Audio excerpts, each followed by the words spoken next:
Hello everyone, आप सभी लोगों का स्वागत है टीचिंग परीक्षा के आज के इस वीडियो में, जिसके अंदर में फ्रेंड्स हम लोग बिहार शिक्षक भर्ती बीपीएससी टीआरई 4.0 के लिए आप लोगों की जीके जीएस की एक जो विशेष श्रृंखला चला रहे हैं उसको एक कदम और आगे बढ़ाते हुए बहुत ही इंपॉर्टेंट वाले क्वेश्चंस को हम लोग देखेंगे। काफी सारे क्वेश्चंस ऐसे हैं जो आप लोगों को मैं यहीं पे याद करवाने की भी कोशिश करूंगा, तो इस वीडियो को पूरा अच्छे से देखिए आप लोग। और साथ ही साथ इस वीडियो के बाद में आप लोगों को टेस्ट भी मिल जाएंगी, तो पूरा वीडियो अच्छे से देखना है आप लोगों ने, ताकि आप लोग इस सारे क्वेश्चंस को अच्छे से करके टेस्ट में रिवीजन भी कर सके। तो चलिए, जितने भी लोग यहाँ पर में जुड़े हुए हैं उन सभी का स्वागत है। और जैसे कि मैं यहाँ पर में देख पा रहा हूँ फ्रेंड्स, इस सेशन के अंदर में जैसे ही हमने सेशन स्टार्ट किया है, सेशन स्टार्ट करते ही कई सारे बच्चों ने पहले से सेशन को लाइक करके रखा हुआ था। 1446 1446 लाइक्स अब तक, जब मैंने लास्ट अभी देखा है मुड़ के, तब मुझे दिख रहे हैं यहाँ पर में। और कंटिन्यूअसली अभी मैं देख रहा हूँ यहाँ पर में आप लोगों के लाइक्स बढ़ते जा रहे हैं। बहुत बहुत शुक्रिया आप सभी लोगों का, ठीक है, इतने ज्यादा प्यार के लिए। और कंटिन्यूअसली अभी यहाँ पर 1500 क्रॉस हो चुका है। बहुत बहुत शुक्रिया आप सभी लोगों का, ठीक है। चलिए, तो हम लोग जो है फ्रेंड्स ऐसे ही आगे बढ़ते हैं और बहुत सारे क्वेश्चंस एनर्जी के साथ में यहाँ पर में करेंगे। तो जहां भी शेयर कर सकते हो शेयर कर दीजिए जल्दी जल्दी से, टेलीग्राम, फेसबुक, व्हाट्सएप, इंस्टाग्राम, सभी जगह पे। नाउ फ्रेंड्स देखिए, पहला क्वेश्चन आप लोगों की स्क्रीन के ऊपर में ये रहा। यहाँ पर मैं आप लोग देखोगे कि निम्नलिखित में से कौन इंटुक के संस्थापक है। देखिए, Indian National Trade Union Congress, ये आप लोगों को में से कुछ बच्चे ऐसे होंगे जिनको डेजा वू हो रहा होगा, मतलब कि उनको याद आ रहा होगा, भाई कहीं तो देखा है, ठीक है। इंडियन नेशनल, ठीक है, ट्रेड यूनियन कांग्रेस आप लोगों की नॉलेज कैप्सूल के अंदर में पढ़ा था। कितने लोगों को पता है, कितने लोगों को याद आ गया? नॉलेज कैप्सूल के अंदर में हम लोगों ने पढ़ा था ये पूरा का पूरा, ठीक है। तो Indian National Trade Union Congress, INTUC जिसको कहा जाता है, इसकी स्थापना जो है आप लोगों की 1947 के अंदर में हुई थी, ठीक है। 3 मई 1947 को इसकी स्थापना हुई थी, ठीक है। ये कांग्रेस से जुड़ा हुआ एक श्रमिक संगठन है, ट्रेड यूनियन कांग्रेस, ठीक है, श्रमिकों का संगठन। तो ये आप लोगों ने याद रखना था। इसके संस्थापकों में से कौन कौन थे, ये आप लोगों से क्वेश्चन पूछा जा रहा है। तो आपको बता दूं कि वीवी गिरी, जेबी कृपलानी और सरदार वल्लभ भाई पटेल तीनों ही इससे जुड़े हुए थे। इनके स्थापना के समय में इसके मेंबर थे, संस्थापक सदस्य, संस्थापक थे ये लोग, ठीक है। तो तीनों के तीनों, तो आंसर आपका डी हो जाएगा यहाँ पर में, more than one of the above. Direct question. INTUC की स्थापना कौन से साल हुई थी, ये भी आप लोगों से पूछा जा सकता है। आई टुक, इनटुक, ये सारी चीजें मैंने आप लोगों को हमारा जो टीआरई 4 का जो पेड बैच है, ठीक है, जो पेड बैच है आप लोगों का, उसके ऊपर में मैंने आप लोगों को नॉलेज कैप्सूल जो है हमारा, उसके अंदर में आपको करवाया हुआ है, ठीक है। चलिए, जितने भी लोगों ने नॉलेज कैप्सूल में ये देखा हुआ है, ठीक है, हाथ ऊपर कर देंगे। और आप लोग रिवाइज कर रहे हो कि नहीं ये भी बता देंगे मुझे, क्योंकि मैं नॉलेज कैप्सूल के एक और टेस्ट आप लोगों की लेने वाला हूँ। जितने नॉलेज कैप्सूल हो चुके होंगे, एक हमने मिड टर्म टेस्ट ली थी, एक बड़ी वाली और टेस्ट लेंगे हम लोग, ताकि आप लोगों को वॉर मोड में रख सकूं। मैं हमेशा जो है लड़ाई के इसमें रख सकूं। कल एग्जाम आ जाए तो आप लोग प्रिपेयर्ड होने चाहिए, क्योंकि लक्ष्य है कि टीचिंग परीक्षा के हर एक अभ्यर्थी ने जो है टॉप जो है यहाँ पर में रैंक लेकर आनी है। टॉपर्स के अंदर में जितने भी है, चाहे वहां पर में 1 to 5 हो, चाहे 6 to 8 हो, 9 10 तो 11 12, तो सभी के अंदर में जो टॉपर्स होंगे, टॉप 1000 बच्चे टीचिंग परीक्षा के स्टूडेंट्स होने चाहिए।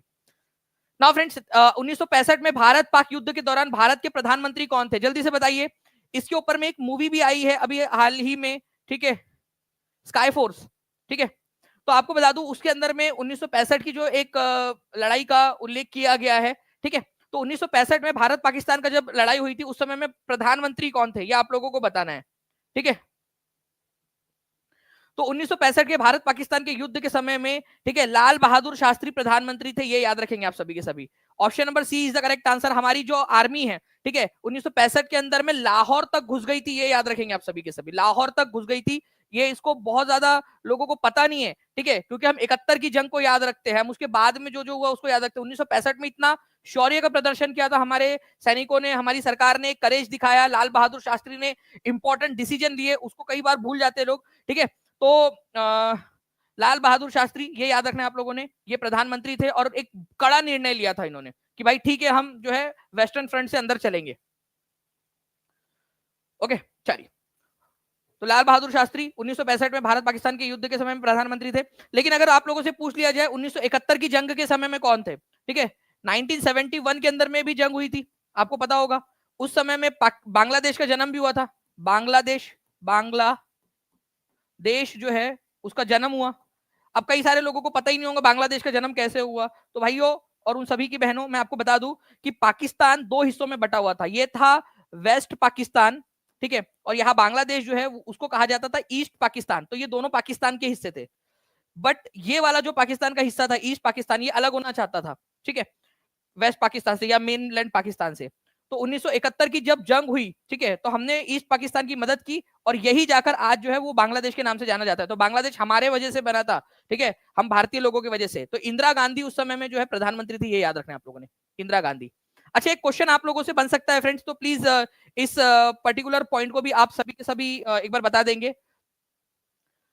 1971 की जंग के बाद में शिमला समझौता हुआ था, तो कौन से साल में हुआ था ये शिमला समझौता और कौन से दो नेताओं के बीच में हुआ था? इंपॉर्टेंट क्वेश्चन है, बताइए जल्दी से। चलिए, तो देखिए फ्रेंड्स, यहां पर मैं लाल बहादुर शास्त्री जो है हमारे भारत के दूसरे प्रधानमंत्री थे, ठीक है, क्योंकि जब एक और चीज बताऊं क्या आप लोगों को, आप लोग बहुत अच्छे से पढ़ो, 1800 से ज्यादा लाइक्स आपने कर दिए केवल 5 मिनट के अंदर में, 1500 से ज्यादा बच्चे जुड़ चुके हैं, कई सारे बच्चे लाइक करके गए थे, अभी वो लोग वापस से जुड़ भी रहे हैं क्लास के अंदर में, ठीक है। तो मैं एक चीज और बताता हूं आप लोगों को,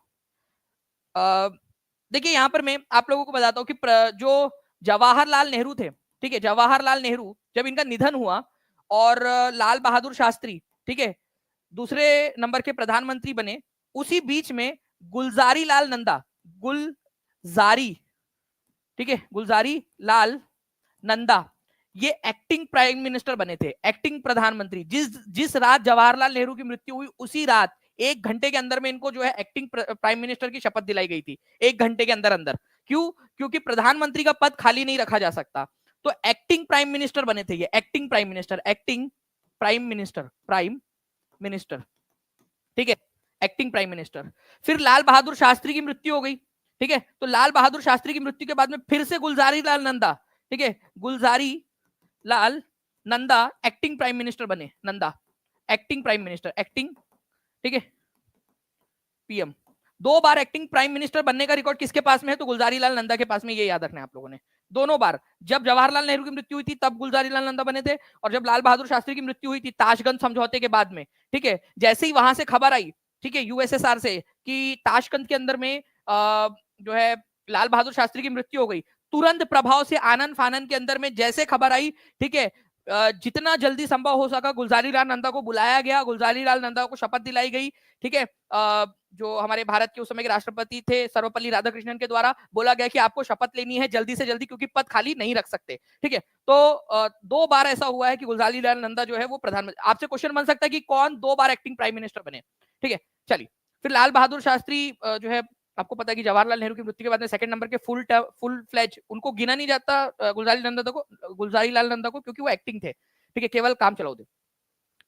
चलिए, नाउ आगे बढ़ते हैं हम लोग फ्रेंड्स। यहां पर मैं आपको बता रहा हूं, which of the following leaders sign the Tashkent agreement. Tashkent agreement किसने किसने साइन किया था? अभी पिछली वाली स्लाइड अगर आप लोगों ने ध्यान से देखी है तो आप लोग कर पाओगे इसका आंसर।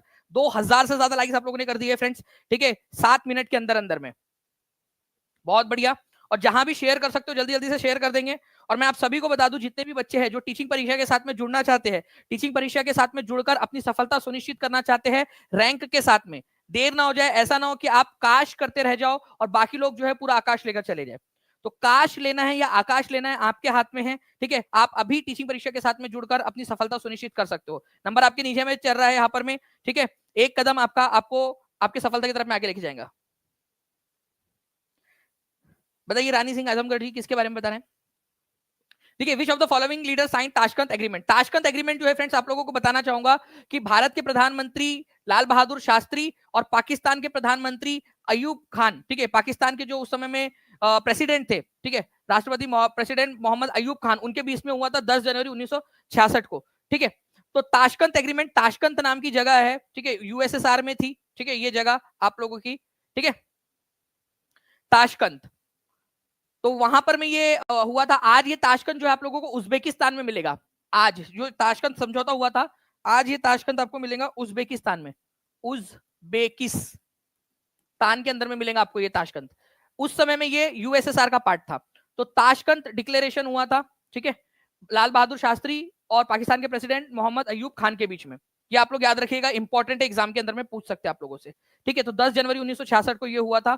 इनके मरने के बाद में इनको जो है भारत रत्न से सम्मानित किया गया। आप लोगों को एक बात बताऊं, किसी भी व्यक्ति को उनके मृत्यु के उपरांत भारत रत्न प्रदान किया गया तो ये पहले व्यक्ति थे। और ये क्वेश्चन एग्जाम में आ चुका है, मैं टीम से रिक्वेस्ट भी करूंगा कि प्लीज वो क्वेश्चन भी लगा दीजिएगा कि मरने के उपरांत पोस्ट ह्यूमसली जिसको कहा जाता है मृत्यु उपरांत, ठीक है, भारत रत्न पाने वाले पहले व्यक्ति थे लाल बहादुर शास्त्री, उनकी मृत्यु 1965 में, 1966 के अंदर में जो है उनको 1966 में उनकी मृत्यु हुई थी। ठीक है, जनवरी के अंदर में अगले ही दिन इनकी मृत्यु हो गई थी। ठीक है, उसके बाद में उनको जो है फ्रेंड्स 1966 के अंदर में ही भारत रत्न से सम्मानित किया गया मृत्यु के बाद उनके।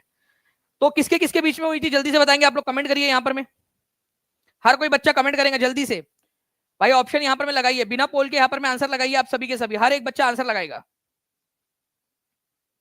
अगर याद करना है तो आंसर लगा दीजिए सभी के सभी लोग। देखिए तो आंसर क्या हो जाएगा, लाल बहादुर शास्त्री और मोहम्मद अयूब खान जो पाकिस्तान के प्रेसिडेंट थे उस समय में, भारत के प्रधानमंत्री और पाकिस्तान के प्रेसिडेंट, उनके बीच में हुआ था ताशकंद समझौता। ठीक है, ये देखिए वो फोटो है, ये उनकी आखिरी फोटो। ठीक है, चलिए नाउ फ्रेंड्स 1939 में बिहार में अंबारी सत्याग्रह का नेतृत्व किसने किया? 65वीं बीपीएससी के अंदर में आया हुआ क्वेश्चन है आप लोगों का। ठीक है, डायरेक्ट क्वेश्चन आप लोगों से पूछा जा रहा है। 1939 में बिहार में अंबारी सत्याग्रह का नेतृत्व किसने किया था?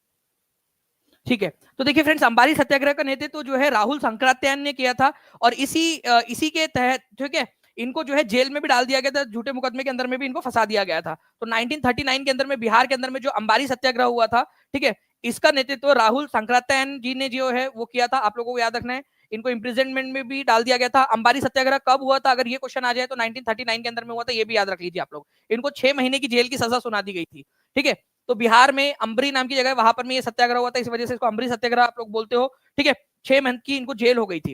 ठीक है, 1939 के अंदर में। नेक्स्ट क्वेश्चन की तरफ में हम लोग आगे बढ़ते हैं फ्रेंड्स। उससे पहले आपको बता दूं कि आप लोगों के लिए बिहार स्पेशल, बिहार के ठीक है आपके टॉप 100 क्वेश्चन जो डिफरेंट एग्जाम्स के अंदर में आए हैं, कितने लोग चाहते हैं ये करना? तो आपको बता दूं कि टॉप जो 100 क्वेश्चन है बिहार स्पेशल, बिहार से रिलेटेड क्वेश्चन जो बिहार के एग्जाम्स में आए हुए हैं, ठीक है, ये क्वेश्चंस मैं आपको संडे के दिन कराने वाला हूं बिहार परीक्षा चैनल के ऊपर में।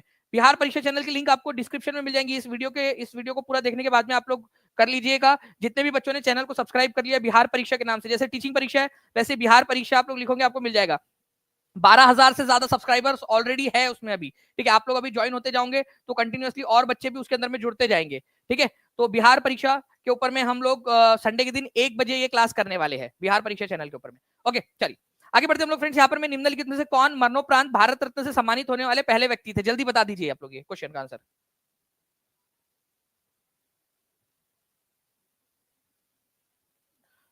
जल्दी बताइए इस पर्टिकुलर क्वेश्चन का आंसर क्या होगा आपका। बहुत सारे बच्चे यहाँ पर में जुड़ गए फ्रेंड्स। सेशन 2200 से ज्यादा बच्चों ने सेशन को लाइक भी कर दिया। जल्दी जल्दी से सेशन को लाइक एंड शेयर जरूर करते रहेंगे आप सभी। जिन्होंने अब तक चैनल को सब्सक्राइब नहीं किया चैनल को सब्सक्राइब भी जरूर कर लेंगे। तो देखिए निम्नलिखित में से कौन मरणोपरांत भारत रत्न से सम्मानित होने वाले पहले व्यक्ति थे? तो लाल बहादुर शास्त्री थे। 1966 में इनकी मृत्यु हुई थी। ठीक है, 1966 के अंदर में इनको भारत रत्न दिया गया था, और मृत्यु के बाद में भारत रत्न पाने वाले पहले व्यक्ति लाल बहादुर शास्त्री। ठीक है, नाउ फ्रेंड नेक्स्ट क्वेश्चन की तरफ में आगे बढ़ते हैं हम लोग। यहाँ पर में निम्नलिखित महाद्वीपों में से किस महाद्वीप पर सबसे अधिक देश है? जनसंख्या के आधार पर नहीं, मतलब कि देश के आधार पर कि कौन से महाद्वीप के अंदर में कितने देश है। तो बताइए जल्दी से सबसे ज्यादा देश कौन से महाद्वीप पर है?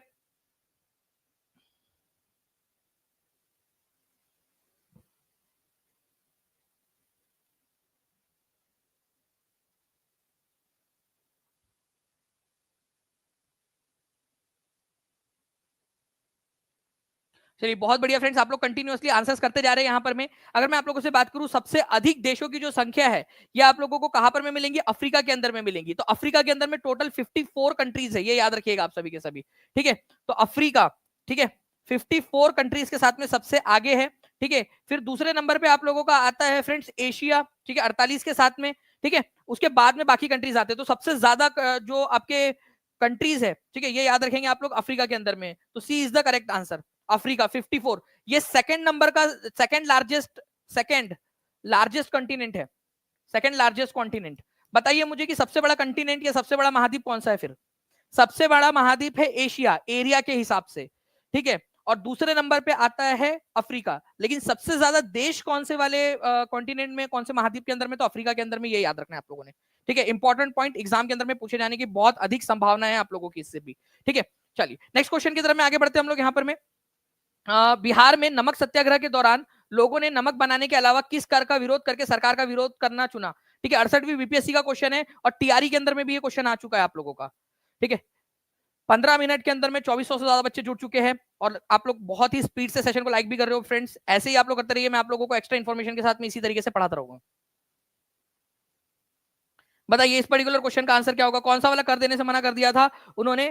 ठीक है, ठीक है, मालबा, हाथी, विकास, कौन सा टैक्स देने से मना कर दिया था? ठीक है, तो इन्होंने चौकीदारी टैक्स देने से मना कर दिया था फ्रेंड्स, चौकीदारी कर। ठीक है, तो आंसर यहां पर मैं आप लोगों का होगा none of the above. Answer है आप लोगों का चौकीदारी टैक्स। ठीक है, चौकीदारी, ठीक है, चौकीदारी टैक्स देने से मना कर दिया था। तो आंसर चौकीदारी टैक्स होना चाहिए था, जो दिया नहीं आप लोगों को, तो आंसर इस ऑप्शन नंबर ई हो जाएगा, चौकीदारी टैक्स। तो चौकीदारी टैक्स जो है फ्रेंड्स एक प्रकार का टैक्स था आप लोगों का, जो फार्मर से लिया जा रहा था। ठीक है, उनके विलेजेस, उनके जो खेती है, जो एग्रीकल्चरल लैंड है, उसकी रक्षा करने के लिए। तो उन्होंने क्या किया, नमक सत्याग्रह हो रहा था, नमक तो बिहार के अंदर में बनता नहीं था, क्योंकि मतलब उस समय में बेसिकली उड़ीसा वाला पार्ट भी बिहार और उड़ीसा प्रांत का हिस्सा था, लेकिन जो मेन लैंड बिहार था, आज का जो बिहार है, वहां से बहुत दूर था वो। तो मेन लैंड आज का जो बिहार है, वहां के जो लोग थे, जो किसान थे, उन्होंने चौकीदारी टैक्स देने से मना कर दिया था। ठीक है, प्रभा देवी किस क्षेत्र की स्वतंत्रता सेनानी थी? चलिए मुझे एक बार आंसर जितने भी बच्चे करेंगे वो बता देंगे कि आप लोगों ने ये क्वेश्चन कहां पर में देखा है, जल्दी से। ये देखिए आप लोग 2007-8 के अंदर में आया हुआ क्वेश्चन है, और ठीक है, नो वंडर अगर ये क्वेश्चन आप लोगों की टीआरई के अंदर में आ जाए। बताइए जल्दी से, कहां देखा है आप लोगों ने क्वेश्चन? जल्दी जल्दी से बताओ कमेंट करके।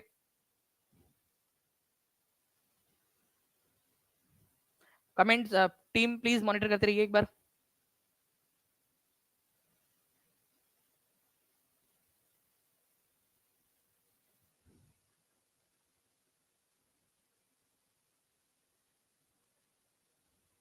चलिए देखिए, जितने भी बच्चे यहाँ पर में लिख रहे हैं, उन्होंने कल ही इसको पढ़ा भी है। प्रभा देवी किस क्षेत्र की स्वतंत्रता सेनानी थी? इसको आप लोगों ने टेस्ट भी दिया होगा कल रात के अंदर, कल रात में टेस्ट के अंदर में, और अपने लेक्चर में भी पढ़ा था। तो प्रभा देवी, ठीक है, ये जो है फ्रेंड्स गांधी जी से इन्फ्लुएंस थी। पटना के अंदर में, बिहार पटना के अंदर में जो है से बिलोंग करती थी ये। और आप लोगों को एक चीज मैंने बताई थी इनके बारे में, कि इन्होंने जो है एक संस्था चलाई थी, महिला चरखा समिति। ठीक है, तो महिला चरखा समिति पटना के अंदर में किसने शुरू की थी? अगर ये क्वेश्चन आ जाए तो प्रभा देवी। प्रभा देवी का संबंध किससे? तो स्वतंत्रता संग्राम से है। ठीक है, बिहार से बिलोंग करती थी, पटना से बिलोंग करती थी प्रभा देवी, गांधी जी से इन्फ्लुएंस थी। ठीक है, इनके बारे में हम लोगों ने ये पूरी की पूरी चीज देखी है। कल हम लोगों ने एक और चीज भी देखी थी कि ये 1920 में गांधी जी से गांधी जी के असहयोग आंदोलन से जुड़ी। ठीक है, उसके बाद में 1930 में नमक सत्याग्रह, और 1942 में भारत छोड़ो आंदोलन के अंदर में भी इन्होंने जो है अपनी भूमिका निभाई। महिला चरखा समिति की स्थापना इन्होंने ही की थी। ठीक है, ताकि जो जरूरतमंद महिलाएं हैं, उन लोगों के लिए रोजगार के अवसर सृजित किए जा सके। ठीक है, तो महिला चरखा समिति की भी स्थापना इन्होंने की थी। अब ये क्वेश्चन भूला भटका क्वेश्चन है, कभी पता चले बीपीएससी को एकदम से याद आ जाए, अरे यार हमने ये क्वेश्चन बनाया था, हम तो भूल गए। लेकिन उनको नहीं पता कि टीचिंग परीक्षा ने खोज निकाला है, जो 10,000 प्लस आप लोगों को क्वेश्चन दिए हैं, उसके अंदर में भी बाइलिंगुअल ये क्वेश्चन हमने आपको प्रोवाइड किया है। ठीक है, तो जितने भी बच्चे हैं, वो जो बच्चे करना चाहते हैं, भूले भटके जो क्वेश्चन है बीपीएससी के, जो कभी भी उठा के पूछ ले आप लोगों से, आप पढ़ना चाहते हो तो टीचिंग परीक्षा के साथ में आप लोग जुड़ सकते हो। ठीक है, तो पटना से बिलोंग करते हैं, ये याद रखिएगा आप लोग। ओके, जितने भी बच्चे जुड़ना चाहते हैं, नीचे में नंबर चल रहा है, कॉल या व्हाट्सएप कर सकते हो आप लोग। नेक्स्ट क्वेश्चन की तरफ में आगे बढ़ते हैं हम लोग फ्रेंड। देखिए यहाँ पर में, अब देखिए बहुत ही इंपॉर्टेंट वाला क्वेश्चन आप लोगों का। ठीक है, ये क्वेश्चन जो है एग्जाम के अंदर में आता है, किसने लिखा था, इस निर्णय से इनकार करना कठिन है। ठीक है, ये लाइन उन्होंने एक्स्ट्रा की लिखी, जबरदस्ती की। ठीक है, लिखते समय कि तथाकथित 1857 का प्रथम राष्ट्रीय स्वतंत्रता संग्राम। ठीक है, मतलब वो तथाकथित बोल रहे इसको, कि जो जिसको कहा जाता है, ना तो प्रथम था, प्रथम राष्ट्रीय स्वतंत्रता संग्राम था, ना तो ये राष्ट्रीय था, और ना ही स्वतंत्रता संग्राम था। मतलब ना तो ये प्रथम था, ना ही ये राष्ट्रीय था, ना ही स्वतंत्रता का संग्राम था। किसने कहा ये? मुझे पूरा यकीन है कि क्लास के बच्चे जो है इसका आंसर तो हवा में, नींद में, सपने में भी देकर सपने में आंसर देंगे और सो जाएंगे फिर बाद में। ठीक है, इतना अच्छे से याद हो गया आपको। ठीक है, तो आरसी मजूमदार ने कहा था। ठीक है, तो आरसी मजूमदार ने कहा है कि राष्ट्रीय, ना तो ये राष्ट्रीय आंदोलन था, ना ये स्वतंत्रता का संग्राम था, ना ही ये प्रथम कोई आंदोलन था इस तरीके का, तो आरसी मजूमदार ने कहा है। पूरी की पूरी लिस्ट मैंने आप लोगों को प्रोवाइड की है, ये पूरी की पूरी लिस्ट बाइलिंगुअल आप लोगों को, ठीक है, यहाँ हिंदी में आपका कोर्स में पूरी बाइलिंगुअल आप लोगों को मिली हुई है कि एसएन सेन ने क्या कहा है, सर सैयद अहमद खान ने क्या कहा है इसके बारे में, वो होम्स का बच्चा, ठीक है, कल याद है ना आप लोगों को, अपन लोगों को कितना गुस्सा आई अपन लोगों को कल उसके ऊपर में, होम्स के ऊपर में, ठीक है, टीआर होम्स, उसके घर में घुस के मारे थे अपन लोगों ने, डिसाइड भी किया कल रात में। कितने लोगों को याद आ रहा है कि कल रात में अपन ने डिसाइड किया था कि अपन होम्स को होम्स में उसके होम में घुस के मारेंगे, ठीक है। क्या बोलता है ये होम का बच्चा कि ये लड़ाई बर्बरता और सभ्यता के बीच में थी, मतलब हम लोग बर्बर लोग हैं, हम लोग जंगली लोग हैं और वो लोग सभ्य लोग हैं। देखिए सभी लोगों को याद आ रहा है, याद आ गया आप लोगों को, ट्रिक के साथ में हम लोगों ने देखा था कि होम को होम में घुस के मारेंगे, हम लोगों को बर्बर बोला, जंगली बोला उसने, ठीक है। हाँ, नरक के अंदर में होगा, जो जो भी लोग नरक में जाने वाले हैं, ठीक है, वो लोग ये बात, ठीक है, पहुंचा भी देना उसको।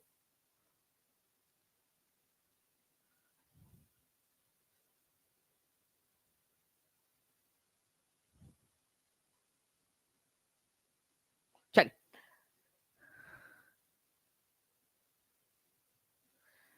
आगे बढ़ते हम लोग यहाँ पर में फ्रेंड्स, ठीक है। चंपारण को पश्चिमी, ठीक है, और पूर्वी चंपारण दो जिलों में किस वर्ष विभाजित किया गया था? आपको पता है पहले एक ही था चंपारण जिला, ठीक है। तो चंपारण को चंपारण और पश्चिमी चंपारण में डिवाइड किया गया था, बता दीजिए जल्दी से कौन से साल में।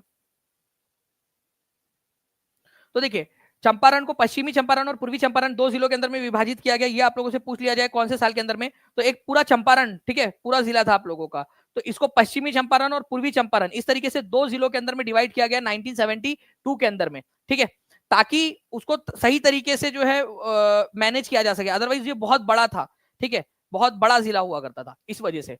तो पश्चिमी चंपारण और पूर्वी चंपारण दो जिलों के अंदर में विभाजित हुए आजादी के बाद में 1972 के अंदर में, ये याद रखेंगे आप सभी के सभी, ठीक है, पश्चिमी चंपारण और पूर्वी चंपारण के अंदर में, ठीक है। 1972 इंपॉर्टेंट क्वेश्चन एग्जाम के अंदर में पूछे जाने की संभावना बनती है आप लोगों की, तो प्लीज इस पर्टिकुलर क्वेश्चन को आप सभी के सभी याद रखेंगे। ओके, नाउ नेक्स्ट क्वेश्चन की तरफ में हम लोग आगे बढ़ते हैं। भारत और चीन के बीच संबंधों में मार्गदर्शक सिद्धांत बन चुके पंचशील पर किस वर्ष हस्ताक्षर हुए थे? बताइए पंचशील, एक क्वेश्चन ये भी बनता है, पंचशील समझौता कौन से दो देशों के बीच में हुआ था? भारत और चीन के बीच में हुआ था, ठीक है, भारत और चीन के बीच में। अब कौन से साल में हुआ था ये भी क्वेश्चन बन सकता है आप लोगों का, ठीक है, तो कौन से साल में हुआ था ये बता दीजिए आप सभी के सभी। पंचशील समझौता किसके किसके बीच में हुआ था, ठीक है, कौन थे?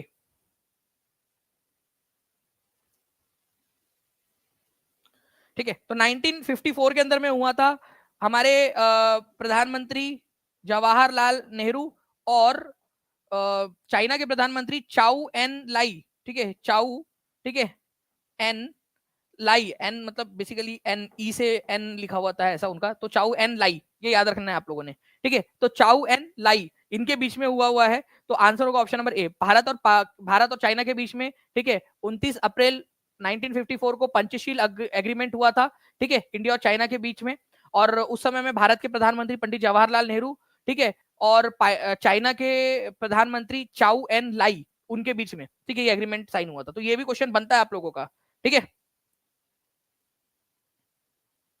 तो ये इंपॉर्टेंट है आप लोगों का, एग्जाम के अंदर में पूछा जाने की बहुत अधिक संभावना बनती है, तो प्लीज इस पर्टिकुलर पॉइंट को याद रखिएगा आप सभी के सभी, ठीक है। चलिए नेक्स्ट क्वेश्चन की तरफ आगे बढ़ते हैं। When did Mahatma Gandhi arrive at Champaran district headquarters in Motihari? अब देखिए आपको पता है कि चंपारण के अंदर में जो है फ्रेंड्स आंदोलन हुआ था, ठीक है, चंपारण सत्याग्रह 1917 के अंदर में, गांधी जी वहां कब पहुंचे थे? ये क्वेश्चन बन सकता है आपका।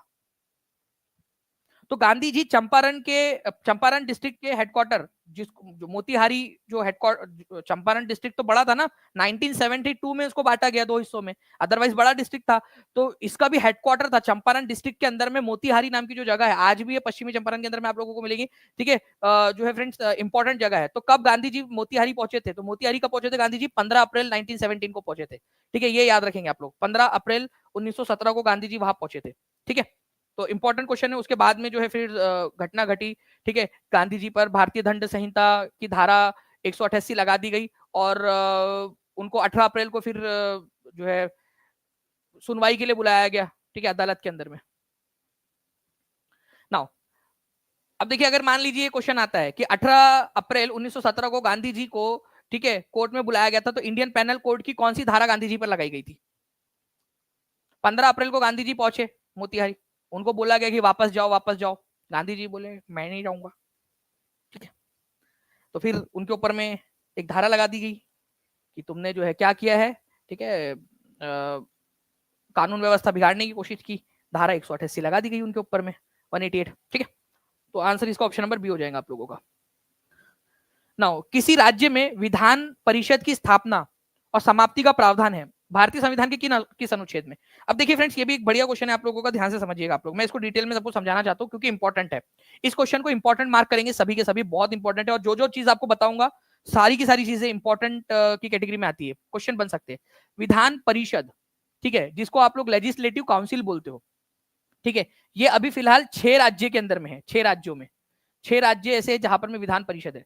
विधानसभा और विधान परिषद, ठीक है, दोनों मौजूद है, ऐसे 6 राज्य आपके हैं, ठीक है। एक तो पहले नंबर पे बिहार ही आ जाता है, बिहार याद रख लीजिए आप लोग। उत्तर प्रदेश है, ठीक है, बिहार, उत्तर प्रदेश, महाराष्ट्र, ठीक है, कर्नाटक, तेलंगाना, आंध्र प्रदेश, ठीक है। तो ये 6 राज्य आप लोगों के हो जाते हैं, ठीक है। बिहार, उत्तर प्रदेश, महाराष्ट्र, कर्नाटक, तेलंगाना, आंध्र प्रदेश, 6 राज्य हो गए आपके। जम्मू कश्मीर में पहले हुआ करता था, अब उसको हटा दिया गया है विधान परिषद को। तो विधान परिषद, कोई भी राज्य के अंदर में अगर विधान परिषद बनाना है, ठीक है, या विधान परिषद हटाना है, स्थापना करनी है या हटाना है, ये कौन कर सकता है? पहला क्वेश्चन आपका, कौन कर सकता है ये क्वेश्चन का, ये हटाने और बनाने का अधिकार संसद के पास में है। संसद को कौन ये अधिकार देता है? आर्टिकल नंबर 169 ये अधिकार देता है, ये याद रखिए। किसी भी राज्य में अगर विधान परिषद लानी है, मान लो कि कल जाके झारखंड बोले हमको भी होना, कोई है यहाँ पर में झारखंड से, ठीक है, झारखंड से वो बोले हमको भी होना, विधान परिषद होना हमको, या बिहार में जितने भी लोग, बिहार से हाथ ऊपर कर दीजिए या उत्तर प्रदेश से हाथ ऊपर कर दीजिए, अगर उन्होंने बोला कि यार हमको नहीं चाहिए, हमारा वाला विधान परिषद हटा दो, हमको विधान परिषद नहीं चाहिए, तो दोनों ही केस में अगर चाहिए तो भी आर्टिकल नंबर 169 के तहत संसद को यह अधिकार दिया गया है। और अगर हटाना है, जैसे कि बिहार में, उत्तर प्रदेश में पहले से, महाराष्ट्र में, कर्नाटक के अंदर में, आंध्र प्रदेश के अंदर में, ठीक है, और तेलंगाना के अंदर में पहले से है, ठीक है, अगर वहां से हटाना है तो भी आर्टिकल नंबर 169 के तहत जो है फ्रेंड्स क्या होगा, आपको संसद के पास में अधिकार है। तो आर्टिकल नंबर 169 ये बहुत सारे एग्जाम्स में आया हुआ है, बड़ी बड़ी एग्जाम्स के अंदर में क्वेश्चन आता है, बच्चे फिर भी इसको गलत करके आते हैं। मैं आपको बता दूं, इसको याद रखिए आप सभी के सभी लोग, बहुत ज्यादा इंपॉर्टेंट क्वेश्चन है ये, ठीक है। चलिए, और अगर आप चाहते हो ऐसे ही क्वेश्चंस आपको और भी करवाते रहूं जो इंपॉर्टेंट वाले क्वेश्चंस है आप लोगों के, तो टीचिंग परीक्षा चैनल को सब्सक्राइब करके रख लीजिएगा और चैनल को लाइक कर दीजिए, जहां भी शेयर कर सकते हो शेयर कर देंगे आप लोग। जितना ज्यादा आपका रिस्पॉन्स रहेगा उतना ज्यादा आप लोगों को पढ़ाने में मजा आएगी, ठीक है। और मैं आपको बता दूं, ये सारे के सारे क्वेश्चन जो है आप लोगों के, ठीक है, जैसे आपके सपनों वाली क्लास होंगे ना, उसमें डिटेल के अंदर में मैं आप लोगों के लिए स्टार्ट भी करूंगा, सपनों वाली क्लास के अंदर में, पेड क्लास के अंदर में, तो बहुत जल्द वो भी स्टार्ट होगा, उसको अंदर में भी हम लोग उसको करेंगे, ठीक है, और डिटेल में करेंगे, एक एक पॉइंट के साथ में, एक एक जो ऑप्शन है उनको भी एलिमिनेट करते हुए, ठीक है। तो बाइकैमरल लेजिस्लेचर आंध्र प्रदेश, उत्तर प्रदेश, तेलंगाना, बिहार, महाराष्ट्र, कर्नाटक के अंदर में, ठीक है। तो आर्टिकल नंबर 169 ये कहता है कि किसी भी राज्य में विधान परिषद की स्थापना या समाप्ति का प्रावधान, ठीक है, और ये अधिकार संसद के पास में है। निम्नलिखित में से कौन सा वन्य जीव अभयारण्य गोवा में स्थित है?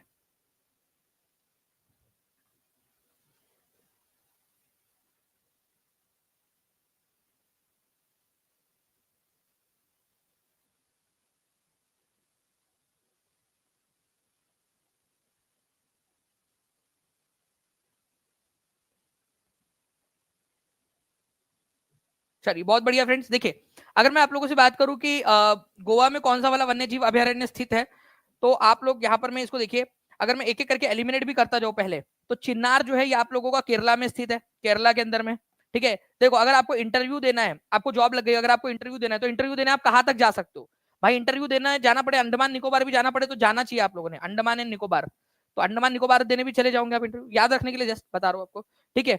अगर आप नाटक करोगे, ठीक है, करो नाटक, आप कर नाटक, आपको दंड मिलेगा, ठीक है। तो Karnataka Dandeli, Dandeli wildlife sanctuary Karnataka के अंदर में, तो ऐसे याद रख सकते हो आप लोग दंडेली को, कर्नाटक दंडेली, ठीक है।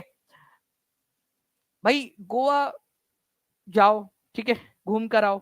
भगवान महावीर को जैसे एकदम शांति मिली थी, ठीक है, वैसी आपको शांति शायद मिल जाए वहां पर में, मस्त पैकी बीच के ऊपर में पड़े रह के जो है वो मेडिटेशन करना, ठीक है। और पता नहीं कुछ लोग होते हैं, वो शांति प्राप्त करने के लिए उनको पानी नहीं मिलता, तो कोई रंग बिरंगे टाइप का कुछ पानी रहता है, वो लोग पीते रहते हैं, ठीक है। और पता नहीं एकदम मस्ती में झूमते रहते हैं भगवान की याद में, जोर जोर के शोर बजता रहता है, कुछ तो भी बेचारों को कुछ मिलता नहीं, तो भगवान की याद में मतलब झूमते रहते हैं, ठीक है। तो भगवान महावीर वाइल्ड लाइफ सेंचुरी कहाँ पर है फ्रेंड्स? गोवा में। तो आप लोग मतलब मैं ये बिल्कुल प्रमोट नहीं कर रहा, गलत बात है ये सारी चीजें करना, ठीक है। आप वो सब पीना पाना वो सब गलत है, कुछ नहीं करना चाहिए, जाके घूम के आना है, ठीक है। लेकिन इतनी आस्था में मत डूब जाना कि भाई जाके वहां पर में पानी नहीं मिल रहा तो रंग बिरंगा पानी और भगवान की याद में डीजे के ऊपर में कर रहे हो रात रात में, ठीक है, नाच रहे हो, ये सब मत करना।